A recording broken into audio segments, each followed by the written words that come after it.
Loué soit Jésus-Christ, le pain vivant, descendu du ciel, pour qu'on le mange et ne meure pas. C'est ce que nous dit Jésus de lui-même dans l'évangile de Saint Jean au chapitre 6 et au verset 50.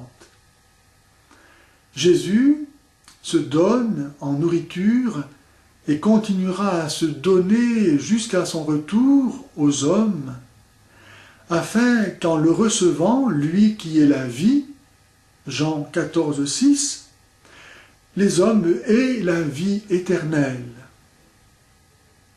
Il le fait par ce rite qu'il a lui-même institué la veille de sa passion et qui est la messe. Au cours de la messe, après la consécration du pain et du vin au corps et au sang du Christ, le prêtre s'écrie « Il est grand, le mystère de la foi ». Le mystère de la foi. Comme si toute la foi était rassemblée, contenue, condensée dans ce qui vient de s'accomplir, c'est-à-dire la transsubstantiation du pain et du vin au corps et au sang du Christ. Pour comprendre comment une telle chose peut être possible, il faut faire cette distinction philosophique entre la substance d'un être corporel et les accidents. Par exemple, un chat peut avoir des poils longs ou courts, blancs ou noirs, et ça ne changera rien. Le fait qu'il ait des poils courts ou longs, blancs ou noirs, au fait qu'il est un chat. La substance de chat demeure la même, quels que soient ses accidents. Eh bien, de même, dans l'Eucharistie, demeurent après la consécration les accidents du pain et du vin, c'est-à-dire le goût, l'odeur, la couleur, le poids, la forme du pain, mais la substance du pain a disparu pour laisser place à celle du corps et du sang du Christ. Aussi vrai que Jésus à Cana a changé l'eau en vin, ici il change le pain et le vin en son corps et en son sang, afin de pouvoir se donner à nous, s'unir à nous, ne faire plus qu'un avec nous et nous donner ainsi ce qu'il est lui-même, c'est-à-dire la vie. Si vous ne mangez pas ma chair et si vous ne buvez pas mon sang, vous n'aurez pas la vie en vous, dit Jésus, Jean 6, 53.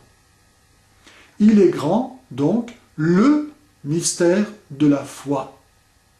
Parce que l'Eucharistie, comme dit le catéchisme au numéro 1324, le catéchisme contient tout le trésor spirituel de l'Église, qui est Jésus-Christ lui-même, Dieu fait homme, Dieu ayant assumé la matière pour pouvoir nous la communiquer, diviniser, et ainsi devenir principe de notre divinisation, par cette nourriture qui est son corps et son sang.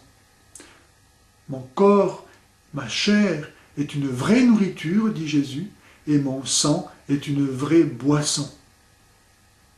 Il est grand, le mystère de la foi. Et il en faut de la foi, effectivement, pour croire, pas seulement que Dieu se soit fait homme, et cela, beaucoup déjà n'arrivent pas à le croire, ni les Juifs, ni les musulmans ne veulent croire cela, que Dieu se soit fait homme. Mais croire par-dessus le marché qu'une fois homme, il se soit fait pain, un petit bout de pain qu'une souris pourrait manger, alors ça, c'est le comble de la foi. Que le Seigneur, qui nous a aimés jusqu'à venir se donner à nous, combien il est doux, il est bon, ce Dieu qui nous a créés gratuitement, librement, et qui vient par-dessus le marché se donner lui-même à nous, mettre le comble à sa bonté, après nous avoir tout donné de ce que nous sommes et de ce que nous avons, en se donnant lui-même. Que ce Dieu qui vient s'unir à nous, ne faire avec nous plus qu'une seule chair en nous donnant son corps en nourriture, nous donne aussi son esprit pour que nous puissions le reconnaître dans la fraction du pain, lui qui est vivant, maintenant et pour toujours.